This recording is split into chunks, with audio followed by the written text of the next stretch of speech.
What's going on, guys? It's Al King, aka Big Al. In today's episode, we have another guest interview. Today, we welcome David Stroh, aka Davo Pools, on Instagram. He's probably one of the better buyers. I know in the interview he says that, or maybe even off air, he said that someone told him that he's one of the best buyers in the industry. So we go into what it means to be a good buyer in the hobby, right? Where to start, how he started, what he would do different, what he thought he did well, and kind of that overall conversation. We also talk a lot about art and how art pieces compare to collectible cards and other collectibles. So it's an interesting conversation. Be sure to stick around for that.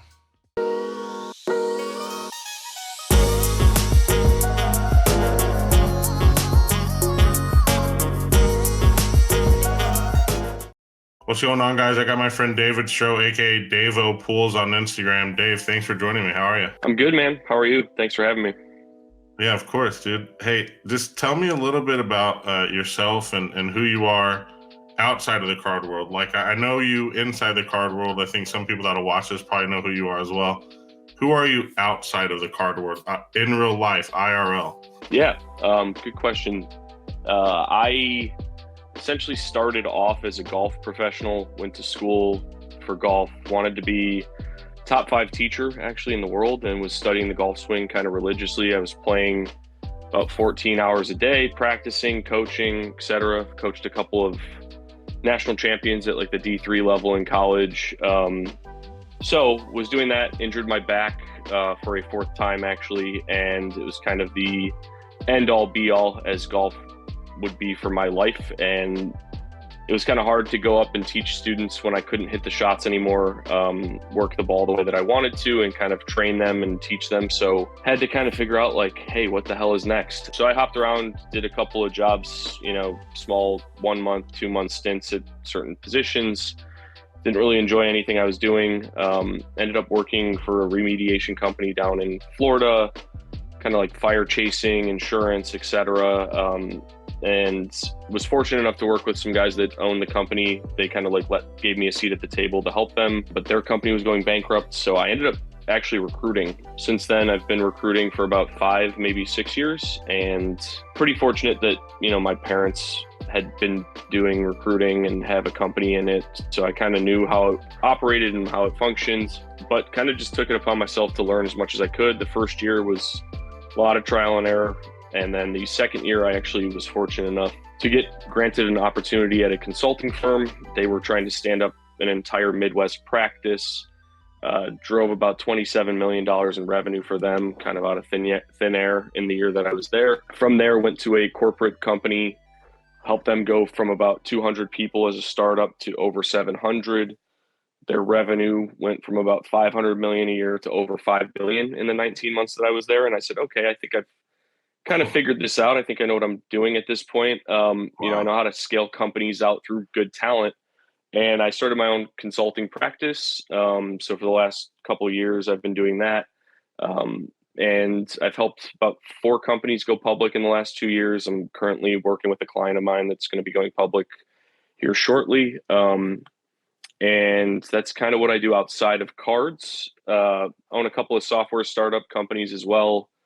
So always just creative mindset. I've always had the outside the box thinker, I would say, gene in me. And just always trying to find ways to automate things, essentially try to make things as easy as possible. And I've kind of done that with recruiting, where I go in and, company needs to go from 200 people to 400 in a year. And okay, where do we start? And I put together the whole plan, the whole process. I go talk to all the people, build the teams up, etc. It's been a lot of fun. Learned a lot over the last few years, worked in different industries, which is a lot of fun too, but a little bit about my background. You said you played golf for 14 hours a day? Wow. It was minimum 8 hours a day. At its peak, probably 16 hours a day at times. And a lot of that had to do when I got to school. Our program was a professional golf management program. And the individuals that were there had been playing golf for years. And I did too, but I quit for about 5 years.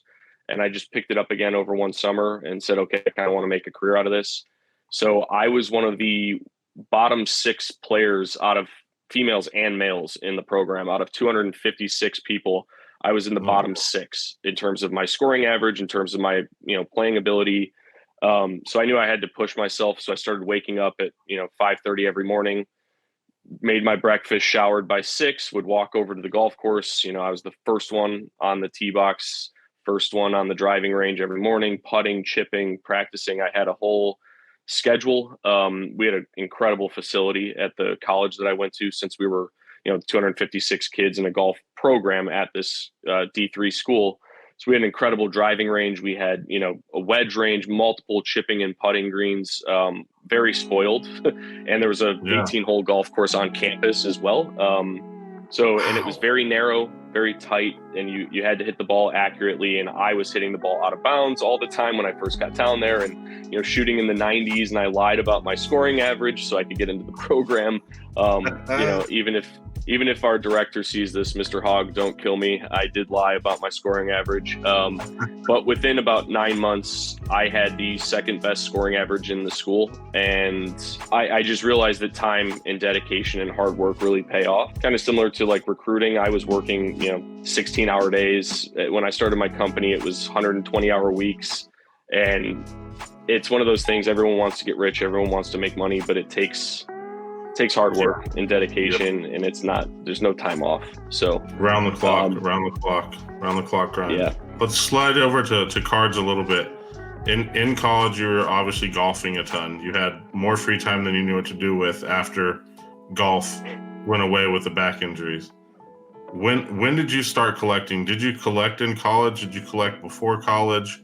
Did you hide it while you were in college? When what got you into it? When did it happen? Yeah, no, there were a lot of other things that took precedent over cards. I would say I started collecting as a kid, actually, and I grew up in Chicago, so idolized Michael Jordan in the 90s. Obviously I'm a 90s baby, so Michael Jordan was my everything growing up, and played AAU basketball and all the above.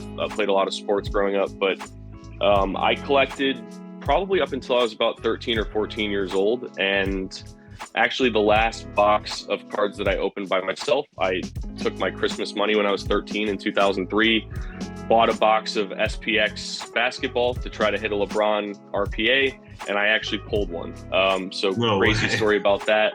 Yeah, crazy story about that. I grabbed the $116 out of my Christmas money. I think I had clothes that I returned that I didn't want, and it was just like, okay, I'm gonna go take a chance. And the guy who owned this local card shop in the Chicagoland area, he showed us the LeBron rookie out of SPX, and it was the gold jersey one. And he's like, oh, it took me 3 boxes to pull this. Everyone's chasing this. This is the big chase.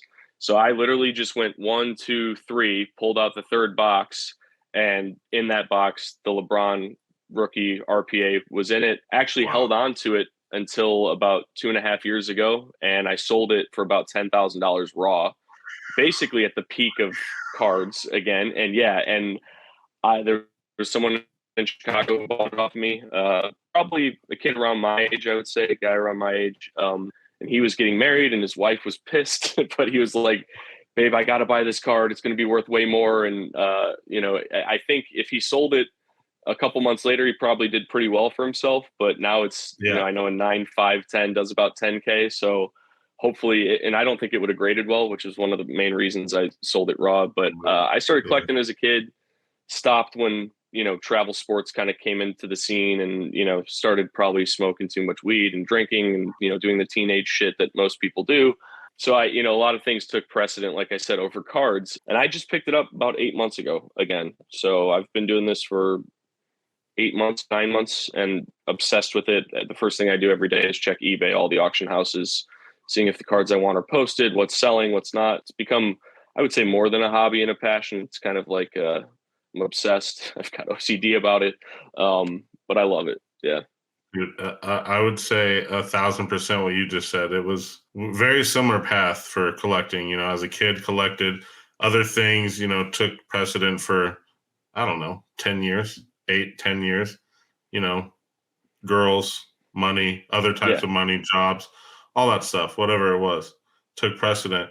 Now that I'm back in it, I've been back in it a little bit longer than you, but obsessed is the right word. I mean, it's the first thing I do every morning too. You Yep. you add stuff to the watch list to see what it ends up going for, and all that stuff, and see if you have any of those, or all, everything, all the research, all the study, all the data, all the it's easy to get obsessed. And I know Nick, our producer, is listening to this, and he is newly hooked back in. So this show Yeah. did it. So he might be newly obsessed to the hobby as well. Um, so a passion and obsession is the right way to put it. I know you and I talked off of here. You've kind of traveled a lot as well, right? You said 43 states, I think, and 26 countries. Have you ever found a card or bought a card box or anything in a weird place that you wouldn't expect to buy one? Like I bought a card box at Lids the other day, and I was like, well, I'm buying a Hmm. card box from a hat shop, right? But that's part of the Yeah. Fanatic takeover, right? They own Lids. So, Yeah. but yeah, I mean, do you have Yeah.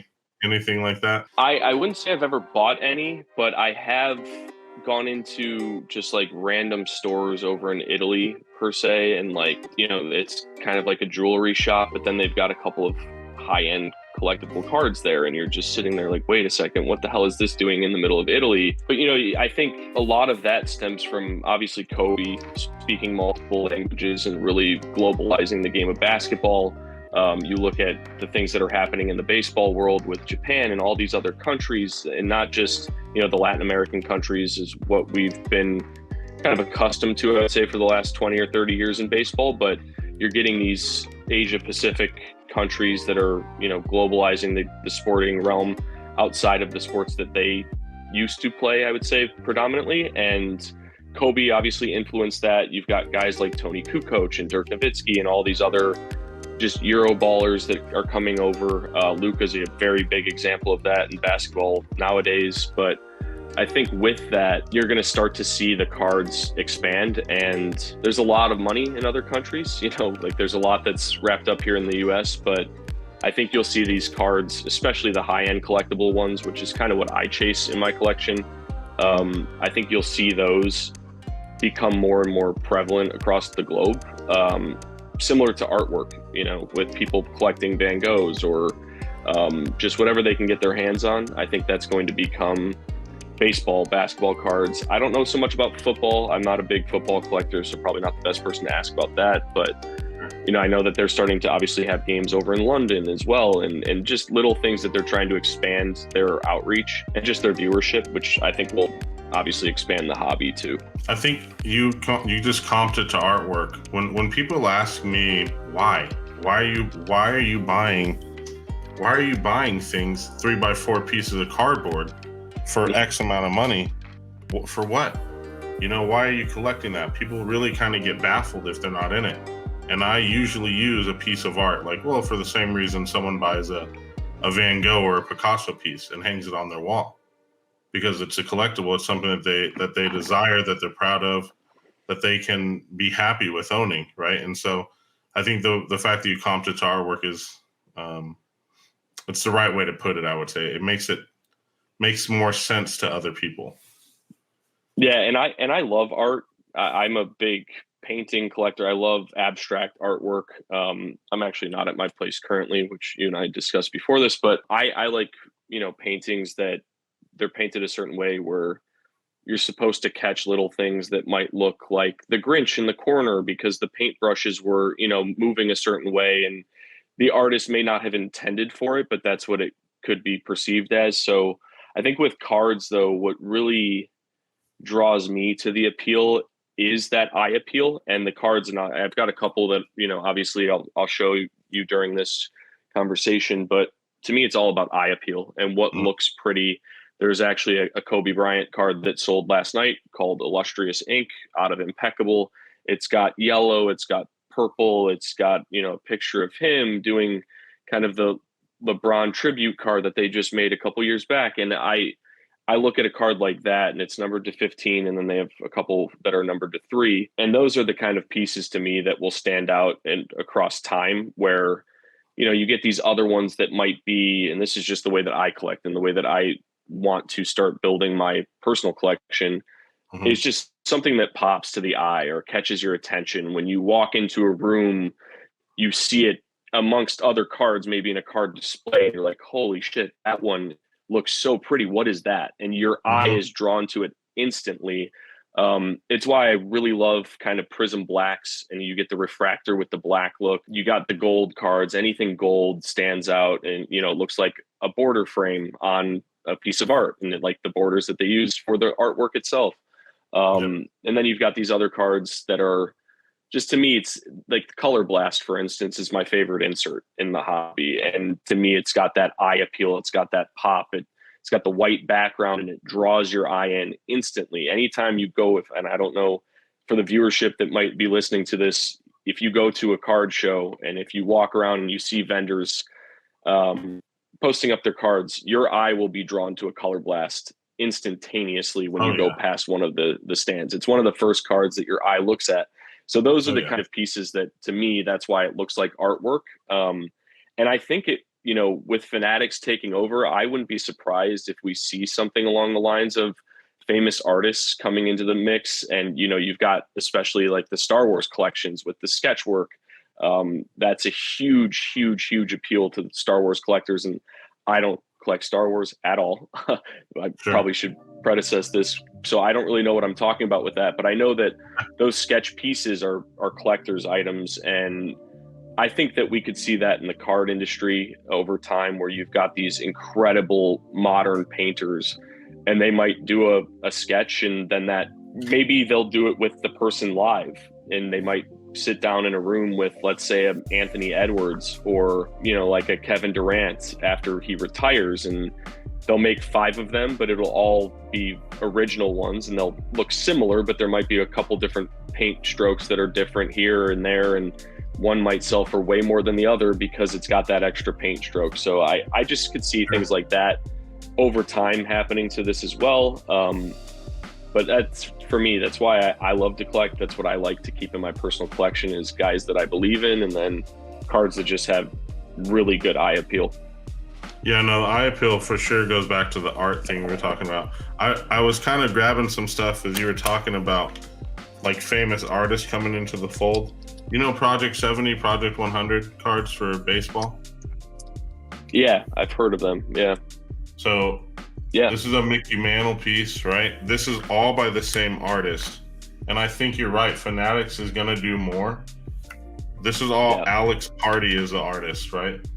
Mike Trout. I got 5 of them all by the same artist. And I think, like you're saying, Fanatics, they know the importance of things like this, right? And as you were talking about, I was like, man, I have to show these because that's exactly what he's saying for the Star Wars, right? So Alex Party's a pretty well-known artist, even outside of Project 70. He does obviously sci-fi type stuff, but it's interesting that you said that.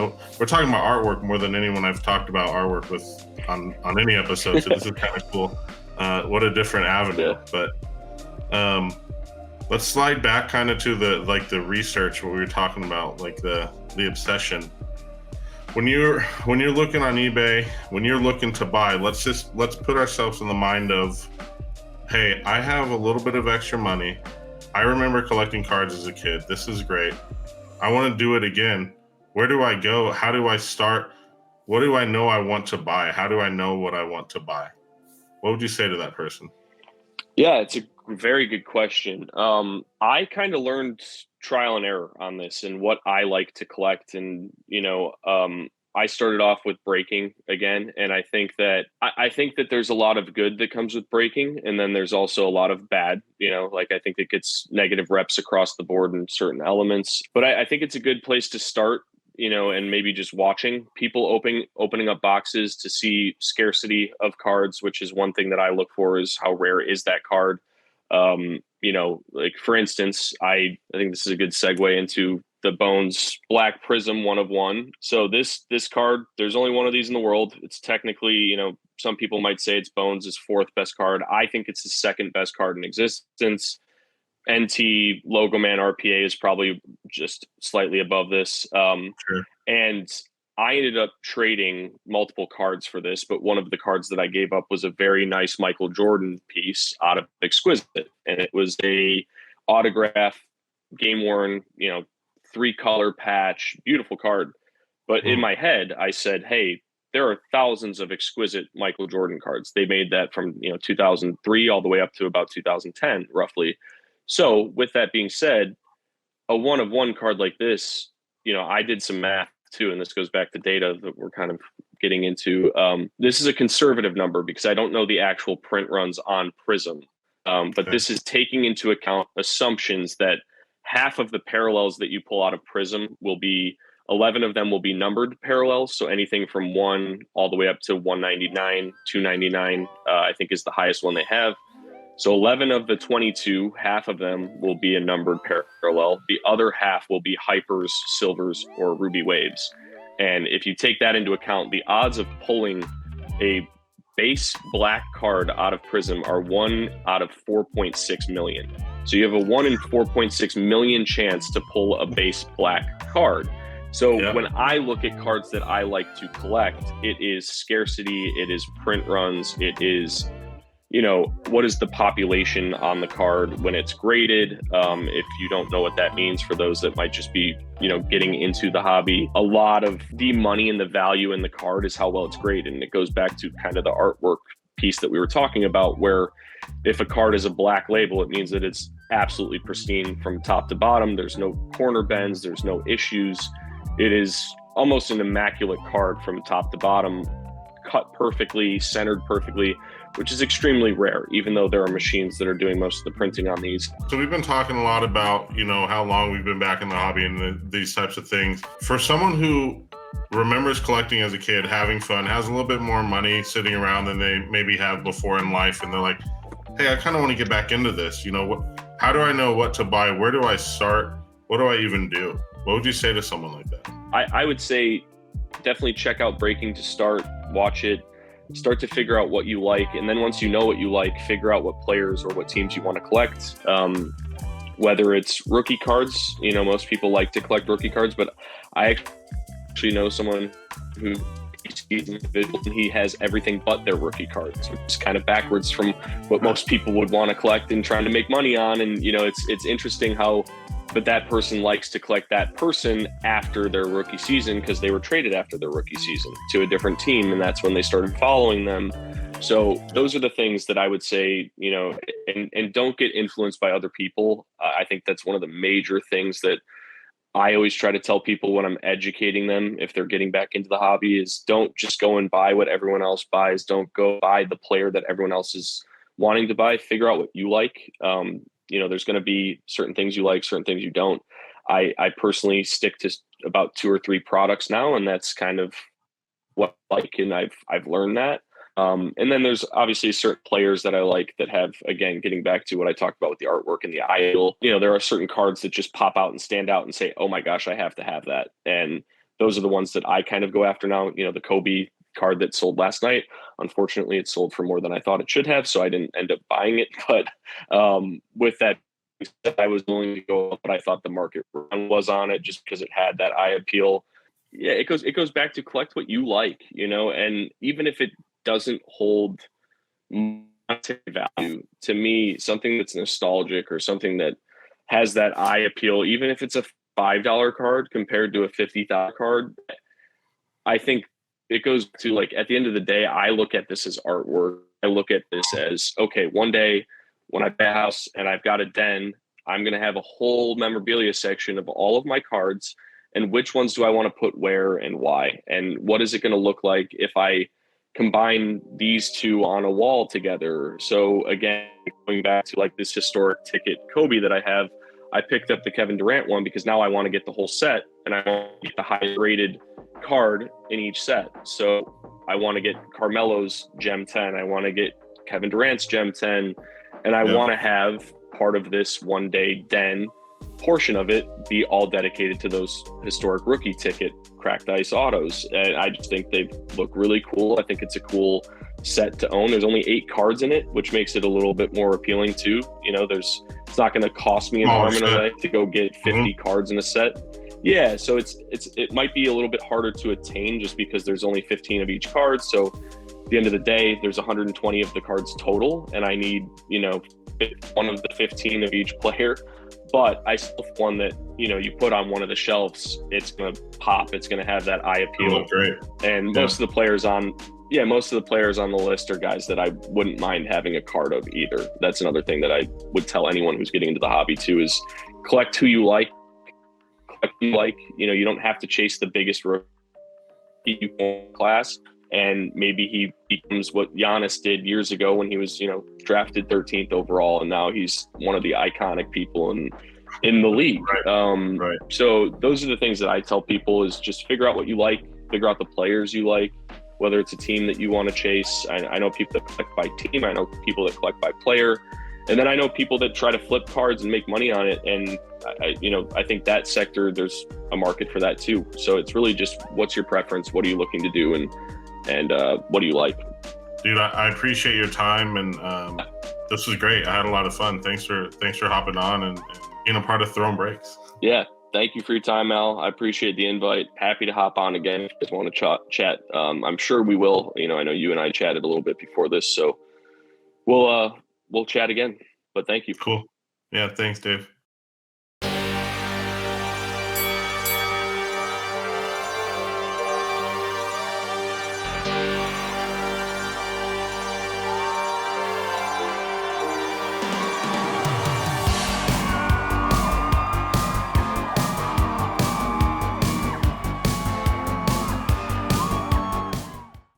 Again, I want to thank David, who came to us from Florida. He was actually supposed to get a hotel out there, had to stay at a family member's house. So apologies for the shoddy internet. But again, thanks. Shout out to Davo Pools, David Stroh. Shared a lot of knowledge with us, shared a lot of different commentary. We had a few good back and forths. I thought his knowledge base is very strong in the hobby, and definitely someone that if you're looking to get started, kind of listen to what he said. Hear his stories. Maybe I'd have done this differently, or I'm happy I did this, or you should do this first, right? Coming from a guy who, he said it's been about 8 months he's back in the hobby, so good experience, good guy, and definitely, take to heart some of the stuff you said in the interview and kind of formulate your own, plan of attack when you're getting back into the hobby. And that's going to do it for this week's episode. As you see, I'm in my Nevada football gear, pack hat. I had a workout today, which feels great. I need to get back into the habit of doing that more. I think we all do mostly. Some of you do every single day. You gym rats, I applaud you. But as always, don't forget how awesome you are. Until next time, peace.